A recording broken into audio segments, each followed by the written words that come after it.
Përshëndetje. Një ngjarje e rëndë ndodhi ditën e djeshme në Itali, ku 4 persona të një familje humbën jetën si rezultat I helmimit me monoksid karboni. Një 48 vjeçar, një 43 vjeçar, 22 dhe 15 vjeç. Po ashtu, një ngjarje tjetër ndodhi të shtunën në Gjenova, në një zonë të Gjenovës, ku 3 të rritur dhe 17 fëmijë u helmuan nga monoksidi I karbonit. Dhe kjo si rezultat I një kaldaje që nuk funksiononte. Duke qenë që është një realitet që mund të ndodhi, së pari një ngushëllim e familjes, një keqardhje shumë e madhe për humbjen e këtyre jetëve. Por është një fenomen që mund të ndodhi në çdo moment, qoftë nga pakujdesia ose nga mosnjohja e këtij problemi që her mbas here përsëritet në të gjitha vendet, duke përfshirë edhe Shqipërinë. Çfarë është intoksikimi ose helmimi nga monoksidi I karbonit ose CO dhe kush janë rreziqet? Monoksidi I karbonit fatkeqësisht është një gaz pa ngjyrë, pa erë, pa shije, pra nuk e ndjen asnjëherë kur ndodhesh në prani të tij, por është shumë vdekjeprurës. Krijohet nga djegja jo e plot e lëndëve djegëse si gaz, dru, pelet, naftë, pa konsum të oksigjenit. Pse është kaq I rrezikshëm?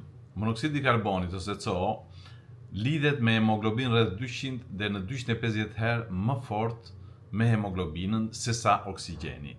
Dhe krijon një lidhje të qëndrueshme, të pandashme, gjë që do të thotë oksigjeni nuk mund të lidhet më. Është njësoj sikur mos të marrësh frymë, pra është një mbytje nga brenda e vet organizmit. Do ta shohim pastaj se si trajtohet. Po kush janë burimet më të shpeshta? Kaldaja, soba, oxhaqje me defekte ose pa ajrosje, pra pa prani oksigjeni. Ngrohësit përdorura në ambiente të mbyllura. Shumë herë ne përdorim edhe mangall me zjarr në banesat tona. Kuzhina me gaz të dëmtuara.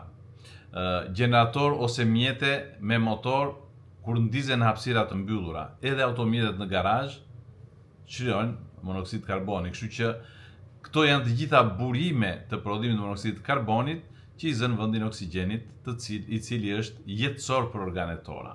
Çfarë ndodh gjatë djegjes? Lënda djegëse si gazi, drut, nafta, pelet, që përdoren shumë dhe sobat me pelet në këto momente, reagojnë me oksigjenin. Pra oksigjeni konsumohet për të mbajtur djegjen, sepse ndihmon djegjen.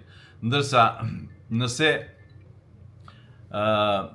ka mungesë oksigjeni, djegja është e paplot dhe kur jemi zgjuar dhe shohim edhe kur jemi zgjuar që ndezim zjarrin dhe shohim që zjarri nuk ka flak siç duhet, ka shumë tymë, e ngacmojmë zjarrin, do të thotë që mungon oksigjeni, do të thotë që në ambientin ku jemi është I izoluar nga ambienti I jashtëm, është I pa ajrosur. Prandaj shumë herë sot kur vendosim të bëjmë oxhaqje, kur vendosim të bëjmë kuzhina, ato ka nevojë për një komunikim me ambientin e jashtëm. Vjet një lloj ventore, si mund të thotë, një ventilatori, I cili lejon hyrjen dhe daljen e ajrit, si të ajrit të ngrohtë me të ftohtë, por sidomos të përqindjes së saj nga oksigjeni dhe monoksidi I karbonit.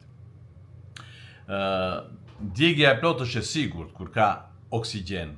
Prodhon kryesisht CO2, jo monoksid, po dioksid karboni dhe ujë.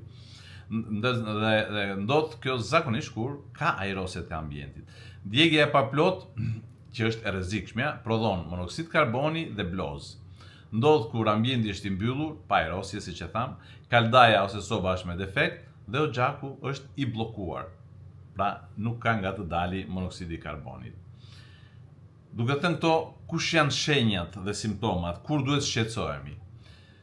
Kur jemi dhe na vjen një dhimbje koke pa arsye, kur na merren mend, kur kemi të përzjera, të vjella, kur kemi lodhje, përgjumje, jo të gjithë na vinë në të njëjtin moment shenjat njësoj. Kështu që nëse shikon një person të familjes të përgjumur, që shef konfuz, që nuk të jep përgjigje siç duhet, nuk është orientuar, nëse shkaktojnë të vjella, dysho menjëherë që mund të jetë prania e monoksidit karbonit ajo që e shkakton atë. Pra, mund të ketë nga ato shenja i thash deri tek shenjat më të rënda, konfuzion, humbje ndjenjash ose gjendje fikti thot populli, vështirësi në frymarrje, aritmi kardiake dhe mund të shkojë deri në koma që nuk përgjigjet, ta pickosh sa të duash, ta tundësh sa të duash, nuk përgjigjet ose mund të çojë edhe deri në vdekje, siç fatkeqësisht ndodhi me këtë familje. Më të ekspozor janë gratë shtatzana, fëmijët, të moshorit dhe personat me sëmundje kardiake dhe sëmundje pulmonare, sepse oksigjeni ka nevojë për mushkrit dhe për gjakun tonë me hemoglobinën me cilën lidhet për të furnizuar të gjitha indet. Çfarë bëni nëse keni dyshimin e pranisë së monoksidit të karbonit, si duhet veprojmë? Nëse, që thash pak më lart, nëse shkoni në një familje, persona konfuz që ju i njihni e dini që janë të orientuar, të pa orientuar ose të përgjumur, dyshoni menjëherë praninë e dioksidit të karbonit. Dilni menjëherë në ajër të pastër.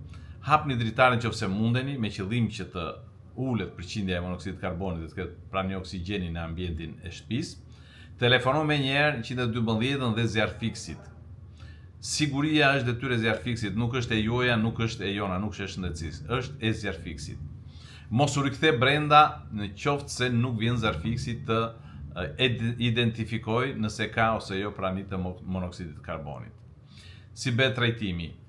Sigurisht që ne kur vim, oksigjeni 100% me maskë me fluks të lartë. Pacientët, nëse janë me shenja të rënda, duhet të shohen direkt në dhomë hiperbarike, ku përdoret oksigjen me presion të lartë, burimet cilat nuk është se janë në dispozicion në mënyrë të menjëhershme dhe gjithandej janë trajtime shumë të rrallë dhe shumë specifike. Si mund të parandalojmë? Kontroll dietor i kaldajave, i sobave, jo gjaqeve, a funksionon apo jo? Aerosje e mirë e ambienteve, mos përdorni pajisje djegëse në ambiente të mbyllura. Vendosni detektor, ka detektor të monoksidit të karbonit që sa shikon rritjen e nivelit ose praninë e tij fillon të jap një sinjal alarmi. Mos ndizni automjete në garazhe të rrini për një kohë gjatë, sepse rritja e monoksidit të karbonit është në përpjestim të drejtë me kohën e qëndrimit ndezur të motorit makinës. Dhe sigurisht duhet të vendoset një ventilator, qoftë në praninë e gjakut ose në murin e kuzhinës, me qëllim që të bëj aerosjen e ambientit në çdo kohë. Por, siç e thash edhe pak më lart, nëse jemi para zjarrit dhe shohim që ka vetëm tym dhe nuk më fakt do të thotë që mungon oksigjeni, sepse oksigjeni ndihmon djegjen. Pra, përfundimi është që monoksidi i karbonit vret në heshtje, nuk e ndjen, je në gjumë dhe nuk zgjohesh më. Prandaj parandalim detektor dhe mirëmbajtja shpëtojnë jetën. Shihemi në episodin e radhës.